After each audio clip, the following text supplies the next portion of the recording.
up a scene. Coffee cup, cat's tail, dancing in the steam. Every little click spins a brand new theme. Mrs. Right, that's right.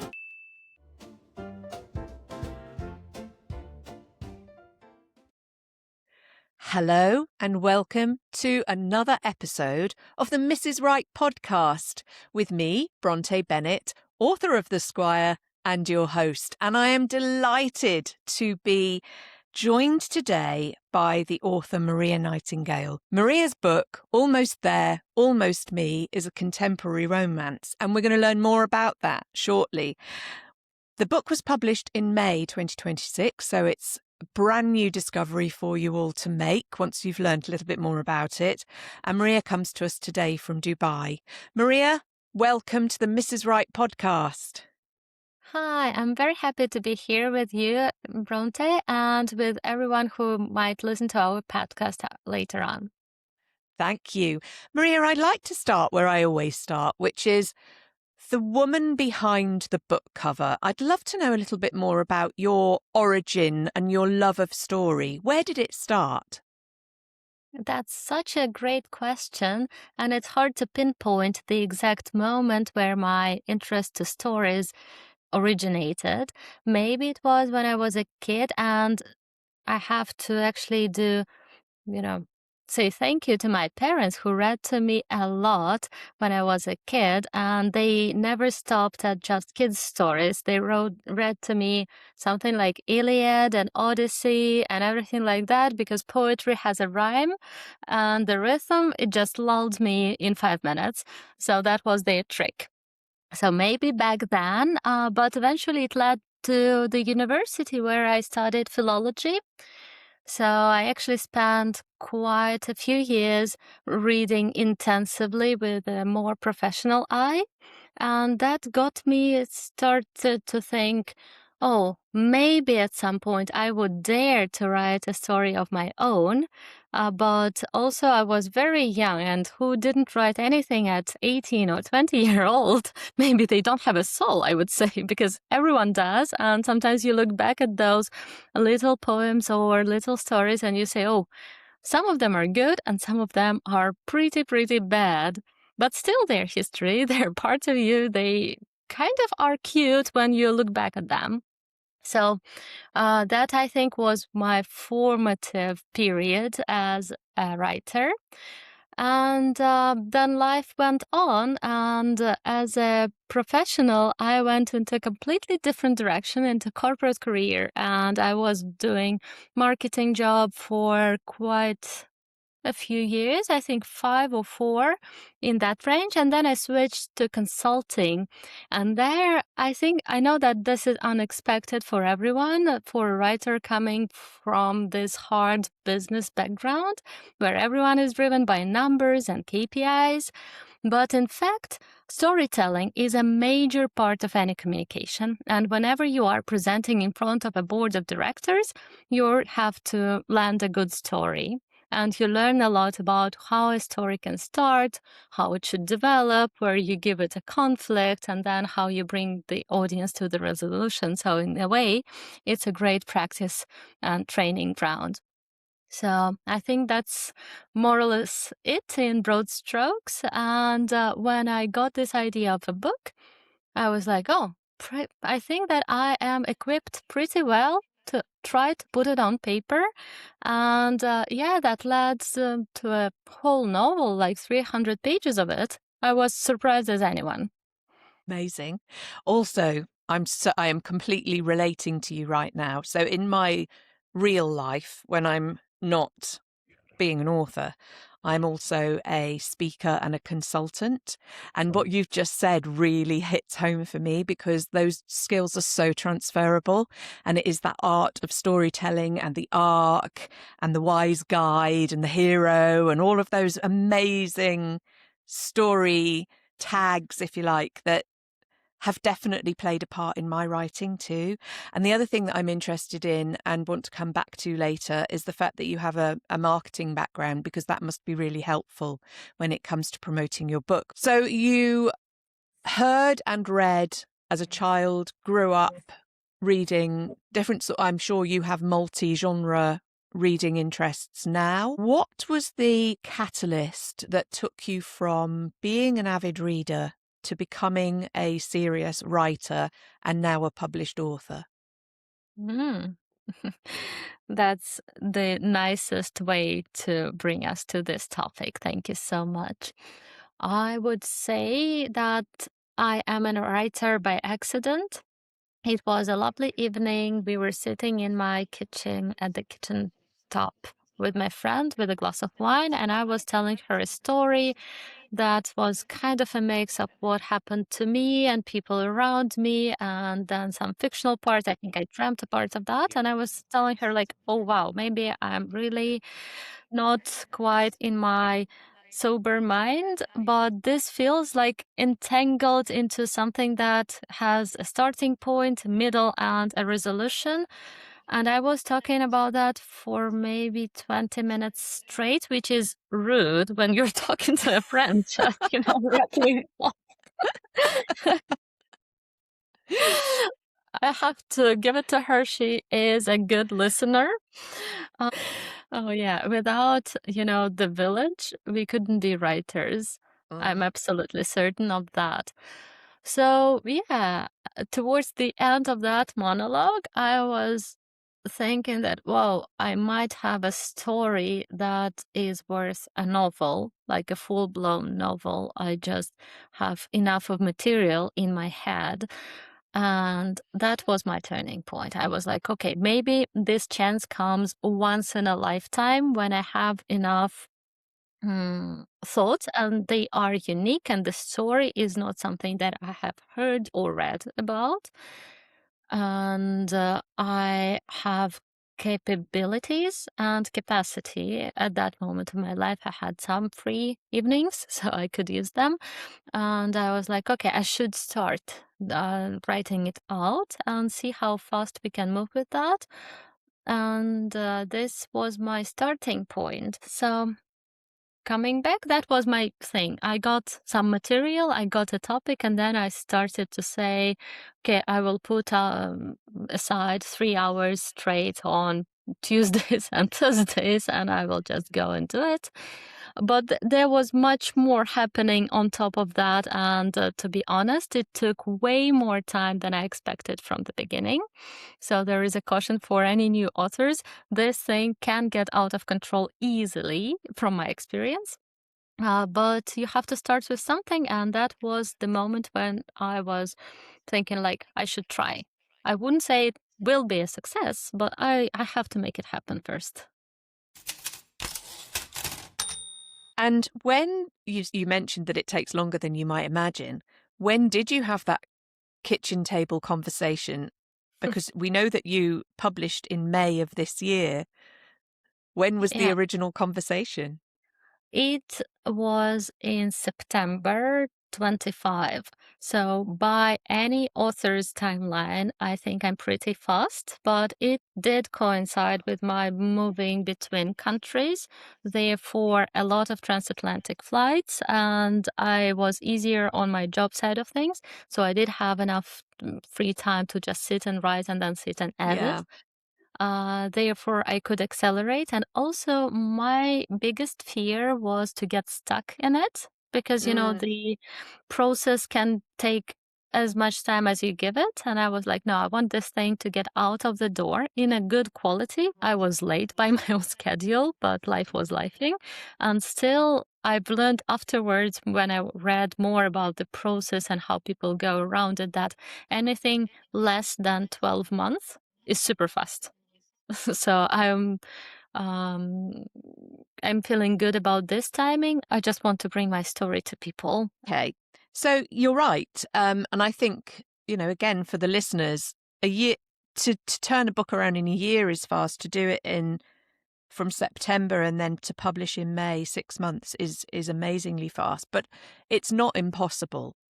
The book that I published in December last year took me 3 years in total, from the first word I wrote to actually putting it out to sail, because I have a day job and a life and, you know, all of the stuff that goes on. And I would go months without writing at all. So a lot of people will relate to my version of events. But what I love about your version of events is that you have scheduled time. So those people who have that kind of personality that loves a schedule, loves a plan, loves a list, loves to give themselves a deadline, Maria's approach will really work for you.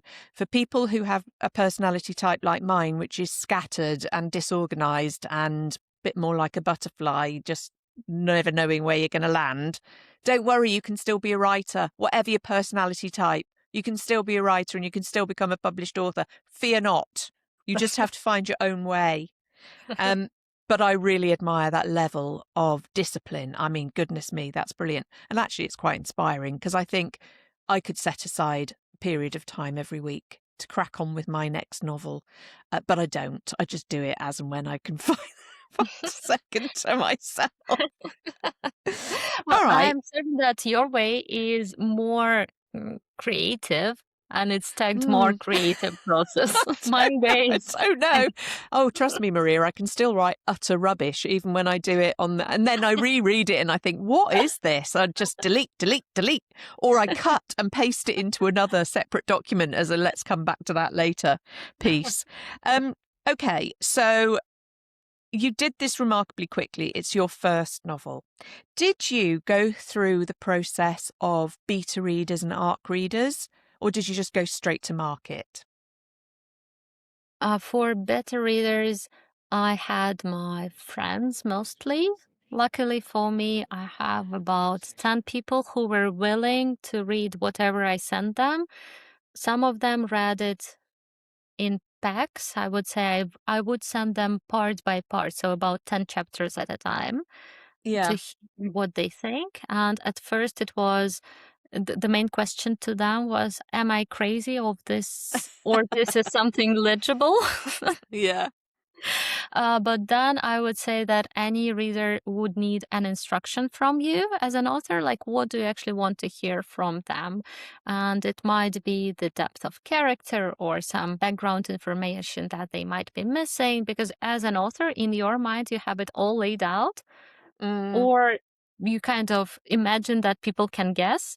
And in some places they can, but you need to test it with them and give them, exact task, like what you want to know from them.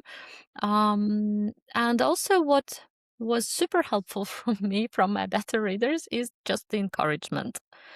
They were yeah. telling me like, "Oh, this is brilliant. I love the story. I cried here and there, and I'm dying to know what's next," and everything like that. I had some parts of the book where I had my doubts.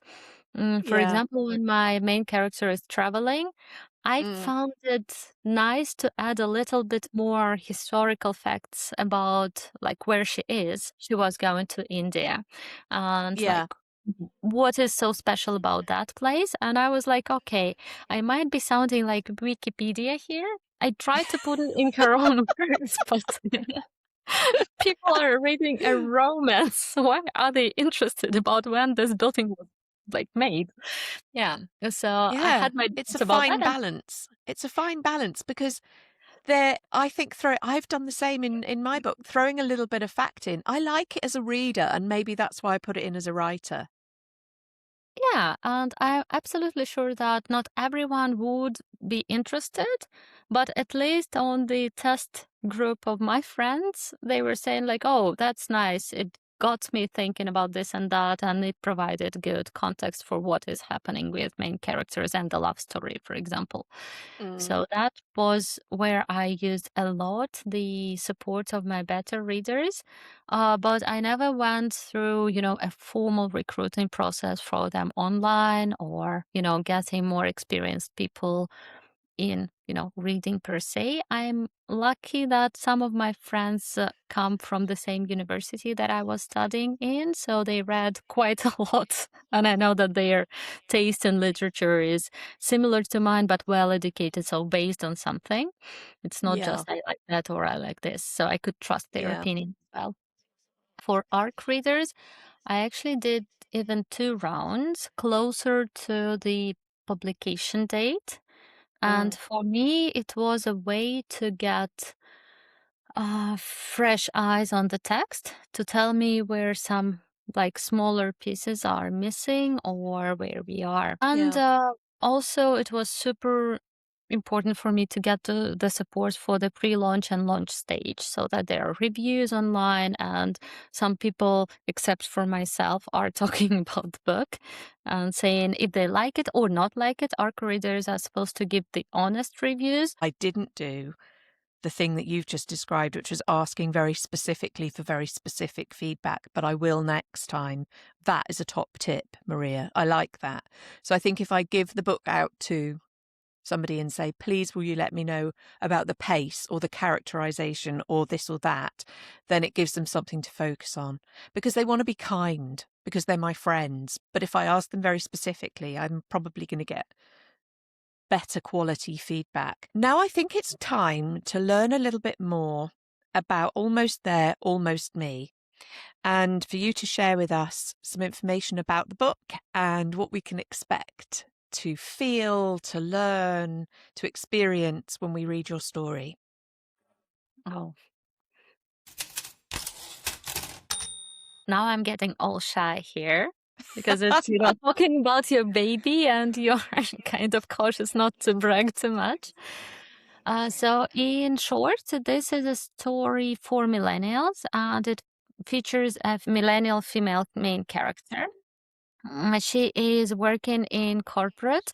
She burns out and then she has to figure out like how to move on with her life. Is what she deemed to be success truly fitting her or she needs to change and what? And I think that we don't talk enough about mental health, especially in this liminal condition where it's not, yet treated as a full-blown state where you need medical support. And after, you are absolutely all right. So there is a full spectrum between those two, and some parts of that spectrum is super hard to navigate for my character for sure. Like this is coming of age story, and this is a feedback that I got from one of my readers.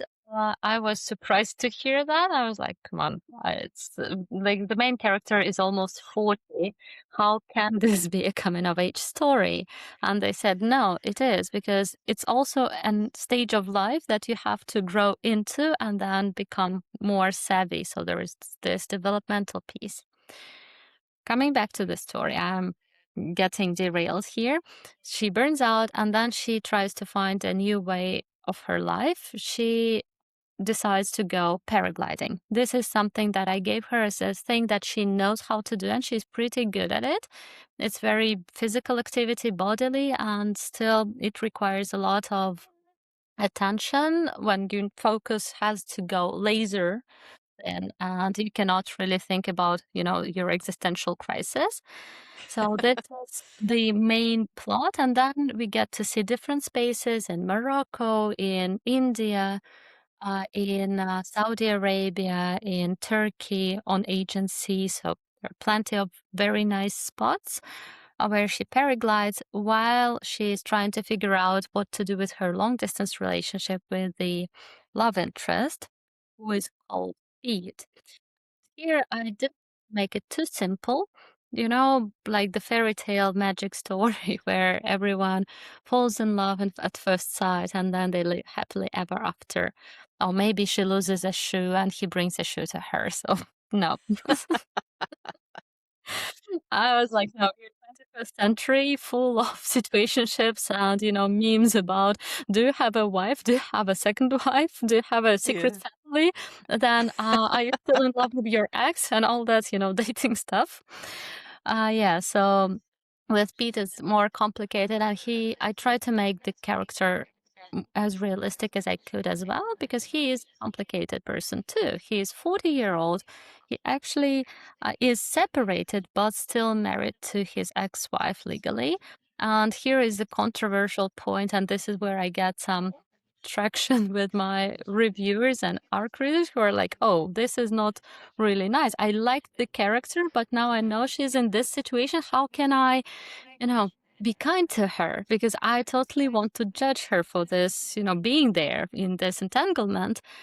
And this is what I wanted people to experience. So, Mm.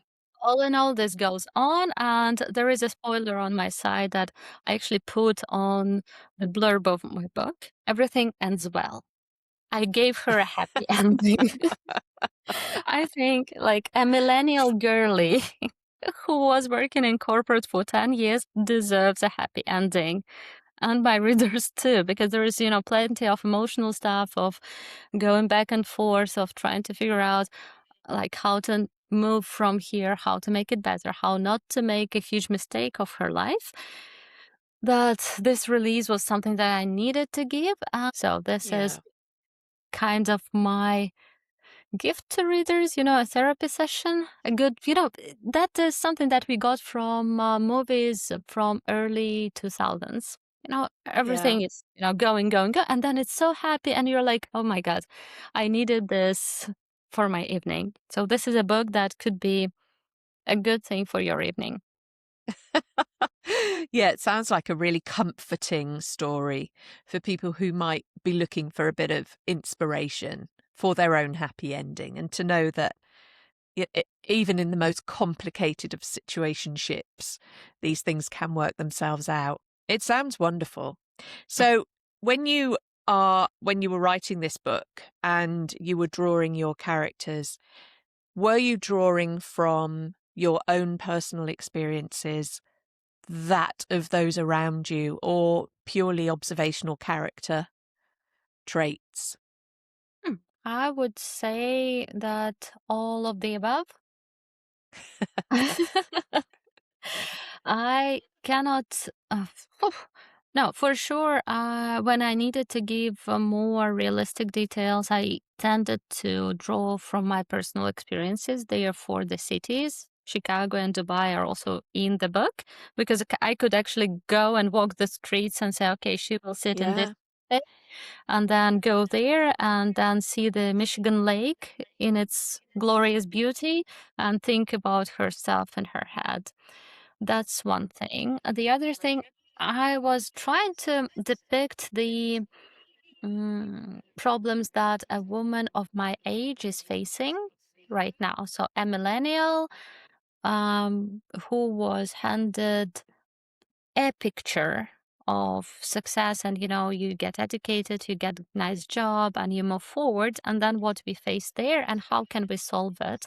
I cannot claim that I give the solution for this situation, but maybe an angle to it, and maybe it will be Mhm. helpful for others to hear it from what I think. And can I say that my main character does exactly what I would do? No, but this is also my, sandbox where I can make a person do something and face the consequences. And I can be, this author who looks from the above on that and says like, oh, this was a very interesting decision. Okay, let's see how we will get out of that. And And so keeping your communities on socials alive, and having conversations with the writing community like you are today, will have set you up so that when the time comes, you can take people on the journey with you as you draft and start book two. It's a wonderful, wonderful world, the world of writing. I love the community. I love the support. I love how we all cheerlead for each other. It's non-competitive. It's just the best thing ever. And I think it is very addictive. So you mentioned right at the beginning of our show that you had a period of time working in marketing, and then you moved into consulting, and storytelling has been a part of your corporate career as well as your creative career. And I'd really love to know how you have leveraged that knowledge and experience to promote your book. that's a fantastic question. And I should clearly delineate here the corporate way to look at marketing versus social media and versus promoting a book, which is a completely different animal. So when you're thinking corporate marketing, you're thinking big budgets and how you put them into traditional media like your TV ads and radio and that. And then you have your digital stream of work where you have the like, how do I make my product number one in Google search? That type of question is what keeps you awake at night.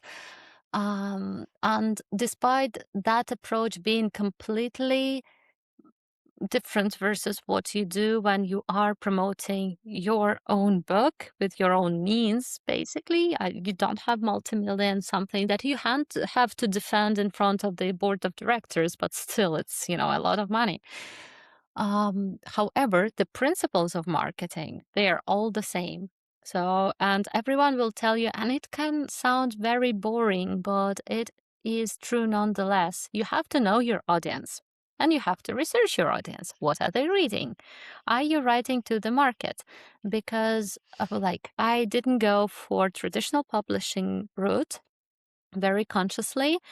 But what they do, they sometimes strip the author from the decision rights about the cover, for example, because they know how to sell the book. And you don't know how to sell the book because they research the audience. They know how it looks in the category of other books. Like, will it stand out? Will it blend into it?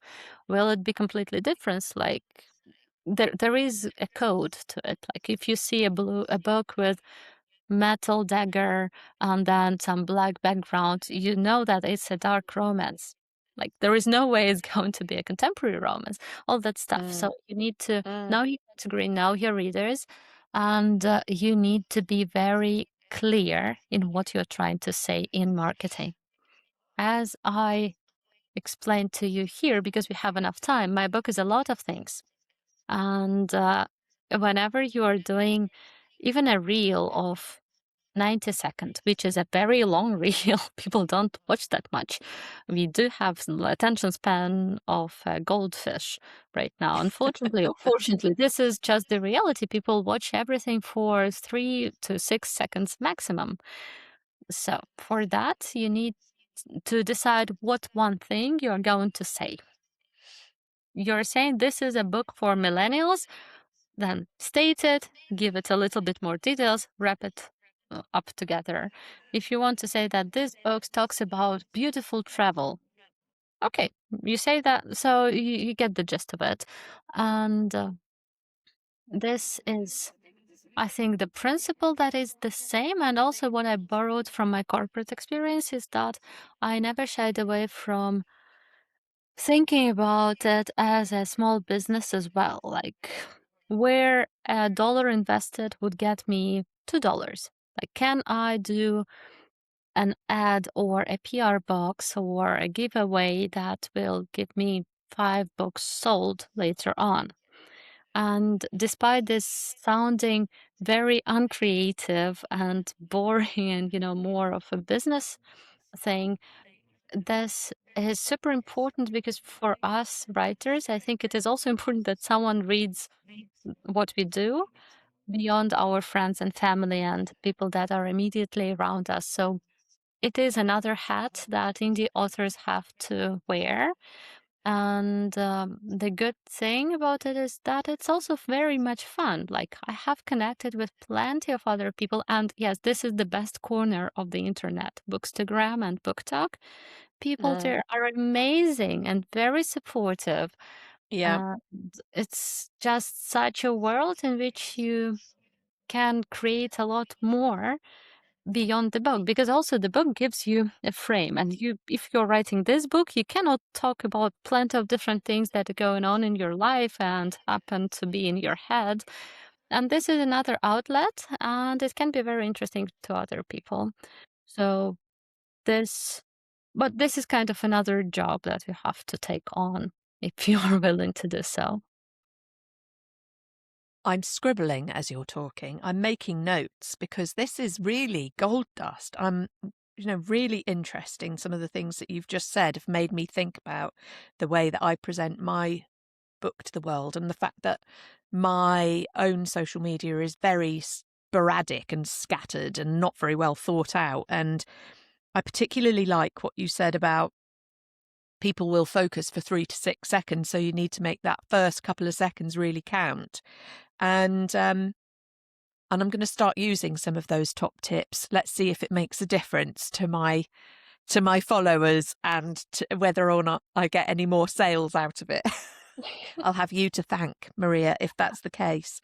So that's good stuff. That's good advice. Really thinking about getting your message clear and always having a hook. But the other thing you said that's sort of rattling around in my head is your messaging should be consistent. So if you've got a book to sell, talk about the book. Talk about you and your process and the book. But don't go off on tangents and start talking about how to get scratches out of your kitchen worktops, because that's going to confuse people. Oh, absolutely. And as I said, there is, corporate marketing world, there is social media. And as I plunged into writing, I actually set up my Instagram account at the very same day. Like I wrote the Very first page sensible. of my book, and I Yeah. set up the Maria Nightingale online. And to be honest, like I was not always very consistent. It's like life is lifing. Like you cannot put it in front of your family obligations or your like other life of your day job on many occasions. However, getting that done actually gave me a lot of confidence, and a lot of people who were checking on me, like, how's your book going? And I was like, I haven't written a word this week. Maybe I should go home and do some. Yeah. Yeah. So Yeah, it's it's a good point. Accountability partners. yeah. Even if they are not even self-nominated, still there are people who kind of are getting used to hear something from you. Like I wrote that chapter, I have found this epigraph. That's what's happening with my main character. I'm stuck here, or I'm unstuck finally with this. I found this Yeah. turning point. And all this really helps, I think, to make the book better, to test the ideas also. Because if you don't get a lot of response to your raw ideas, there might be less of response to the whole book, and you have invested several months or years into it. So social media is good playing ground for that. And so many things there were also invented by social media people like influencers. They will talk you through the hooks, like all those kinds of them, how to make your video better, like get a good lighting, fix the settings on your phone so that it looks pretty. And those are quick fixes that you can implement. I wouldn't make social media my day job, but I would definitely be down to sit and spend 15 minutes to make my videos easier to understand for others. Brilliant. Brilliant advice. We're speaking directly to an aspiring author. So I want you to imagine a person who's got a book in their head, or they think that they have a story to write. They haven't really gotten very far yet. What would be your top piece of advice to that person who's just thinking about entering the world of writing? Oh, from my deepest experience of a one novel author as of now, I would advise them to outline the book. It will save you a ton of time later if you just put a list of chapters and a one-liner what is happening there. You might not know all the details, and sometimes you have the nodes of what is happening here and there, like the main events. And then you will get this feeling like, oh, here I need some air. I need to fill with some more. Like I need 3 filler chapters between that. Something will happen there. I don't know what exactly, but between 2 huge events, I want to have some reading material. So do and outline the book. It will flex, it will be adjusted, but it will get you unstuck. And especially towards the middle of the book, you will get bored with it a little bit. We all do. This is something That's that I so heard. true. Why is that? That is so true. You do. You kind of think, where am I going with this? Yeah, and your brain is like, oh, it's not new. can we go watch some reels or YouTube? And you're like, but we decided to write this book. And the brain is like, yeah, we decided, we wrote 10 chapters. Is that enough? So, yeah. And then you look at your outline and you see that next chapter is supposed to be about that. So you have to down and write about that. And this is half of the job done for the day for the first draft. That's really, really good advice. So for new and aspiring authors, just think about what that, don't just ramble on. Have a think about what you're actually going to say in your story. Last question before we go to our 10 and 10 is, what does success as an author mean to you now, and has it changed? That's a very good question. And I think that the key part of it is, what does success as an author mean to me? Because I think it will be very different things for everyone. For me, it was to see my book published in reality, like to hold it in my hands. I never believed that I would do it at some point of my life. It was kind of a distant dream that I might be able to attain at some point later, maybe when I'm kind of older. Uh, Therefore, I'm very inspired by the fact that, oh, it took some time and effort, but it is doable. And this really makes me happy. I would love other people to read it and to like it, but these always were secondary goals, I would say. So my success is just getting through it and getting it out there. Lovely, thank you. And you're right, of course, it's different for all of us. But I think that that's a lovely description of what success means to you. And I can relate also that feeling of having your book in your hand for the first time, and you look and you go, all these pages and all these words came out of my head and now they're a book, and it exists and it's real and it's physical and it lives in the world without me. It's incredible. It's like giving birth and then seeing your child grow up and leave home. It's incredible. Thank you, Maria. Right. Are you ready for your 10 in 10? Yeah, let's try it. All right, I want you to take off your author hat now, put it over there, and put on your reader hat. So as a reader, are you ready for your 10 in 10? Yes, please. Shoot. All right. So thinking as a reader, do you prefer sweet or spicy? Sweet. Fact or fiction? Fiction. Every single day. Like, facts are boring. Cliffhanger or happily ever after? Poof, that's a tough one. Happily ever after, I think, because it will give me peace of mind and I will not go around my home and think like, oh, what if this happens or that happens? Like, anxiety is not my type of, excitement. Very, very fair. Do you prefer short chapters or long chapters? I don't care. I have a bookmark. Excellent. Ebook or physical book? Physical book every day. I do read ebooks when I need to, for example, if I'm reading ARCs. But the feeling of a physical book, of the paper, the smell of it, and being able to see the progress of how far am I along this story great point. is super important for me. Series or standalone? Both. Like, from time to time, it depends on the book, I would say, because series are fair. great in the way you get familiar with the characters and the world, but standalones can be very good too. Thank you. Do you prefer your books to be spine cracked and a bit dog-eared, or pristine and very I never tidy? have pristine books. I read everywhere, and therefore there is some, tea on them, some spots, and some, dog ears. Yeah. Yes. Bedtime reading or anytime reading? Anytime reading. One at a time or multiple choice?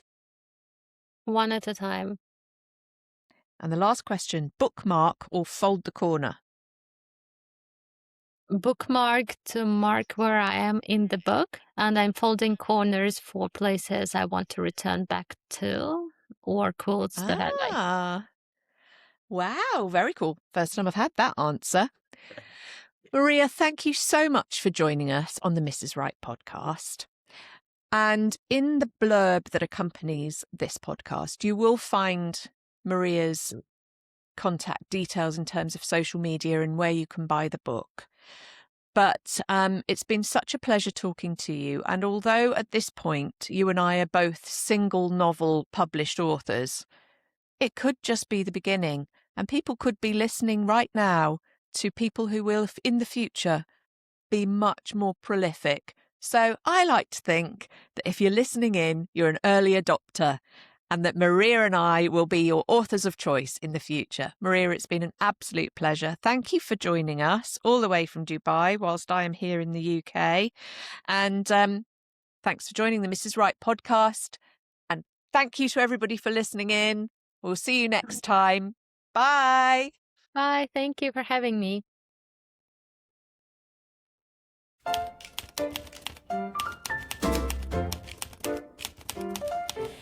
Tap, tap, tap, she's lining up a scene.